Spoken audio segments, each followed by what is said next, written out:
Salut, c'est Rémi, j'espère que vous allez bien. On se retrouve dans cette vidéo encore une fois pour répondre à une question qui est souvent posée sur les moteurs de recherche. D'ailleurs, mes clients me la posent cette question quand je leur explique ce que je fais, pourquoi je le fais. En prestation de service, ils me disent, en rendez-vous d'ailleurs, ils me disent, voilà, ok, tu veux me faire un site responsive, mais qu'est-ce que ça veut dire en fait? Parce que je comprends pas trop. Alors, un site responsive, qu'est-ce que ça veut dire? Un site responsive, c'est le fait que le site internet s'adapte à plusieurs formats. Ça veut dire qu'il s'adapte, donc on va faire un site internet format ordinateur, donc c'est la base. Ensuite, il va s'adapter format tablette et ensuite, il va s'adapter format téléphone.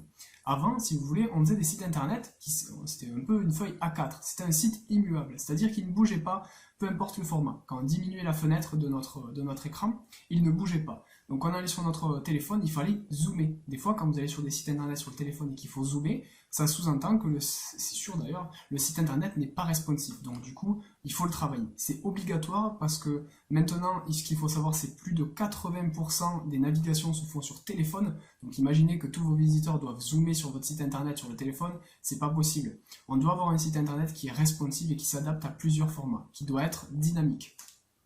Ok. Alors, effectivement, avoir un site internet responsive, c'est obligatoire. Ça permet de gagner comment on pourrait dire, de gagner en termes pas de valeur, mais de confiance. Voilà, Google va nous faire plus confiance quand notre site internet sera responsive et on va gagner en termes de conversion. Ensuite, comment faire pour avoir un site responsive? Parce que, ok, il faut avoir un site responsive, mais comment est-ce qu'on fait pour avoir un site responsive? C'est tout simple en fait. Vous allez sur WordPress, moi je vous conseille WordPress, qui est le CMS que j'utilise le plus et qui est le plus utilisé au monde d'ailleurs. Je vous conseille WordPress. Vous avez un nom de domaine, un hébergement, vous installez WordPress dessus, vous ajoutez un thème qui est responsive. Attention à bien vérifier que le thème est responsive et qu'il n'est pas codé un peu n'importe comment. Faites attention à ça. Choisissez un thème qui est dynamique, qui puisse s'adapter à tous les formats. Moi, je vous conseille et je vous recommande d'utiliser Divi.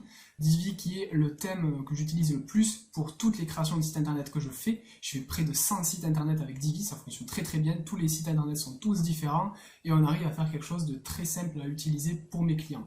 Derrière, quand je vais les former, que je leur explique comment fonctionne Divi, ils peuvent être autonomes, même s'ils ont plus de 60 ans, qu'ils ont du mal à savoir comment allumer la télé. J'exagère un peu, mais en gros c'est ça, ils pourront aller sur leur site internet et actualiser différentes informations.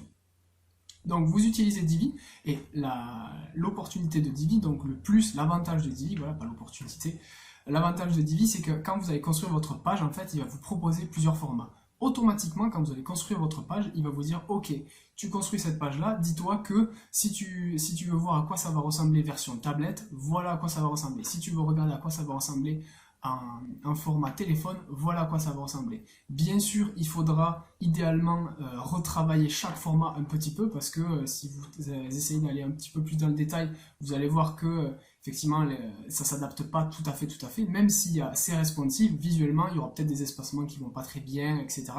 Des choses qui dépassent. C'est pas obligatoire, mais voilà, il y aura peut-être différents ajustements à faire. C'est vraiment pas grand chose, il faut pas que ça vous fasse peur, mais voilà, comment avoir un site responsive et comment faire son site responsive très facilement avec WordPress et avec Divi.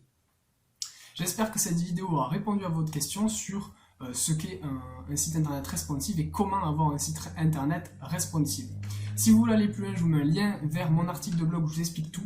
Et en plus de ça, je vous mets un lien vers une checklist qu'on a fait en interne de mon entreprise sur la conception d'un site internet de A à Z. Je vous explique toutes les étapes et c'est une checklist qui est totalement évolutive parce que c'est un Google Doc. En fait, je vous donne accès à un Google Doc, un process en interne de mon entreprise pour tous les prestataires, les collaborateurs avec qui je travaille, les freelances et les stagiaires pour leur expliquer comment faire un site internet. C'est simple d'utilisation, n'importe qui peut y arriver, ne vous inquiétez pas. Donc vous cliquez dans la description, vous allez atterrir sur une page de capture, directement vous mettez votre mail et vous allez recevoir tous les conseils que je peux vous apporter par rapport à la création de site internet et à la création de site WordPress et justement Divi. On se retrouve à très bientôt et je vous laisse vous abonner à la chaîne YouTube.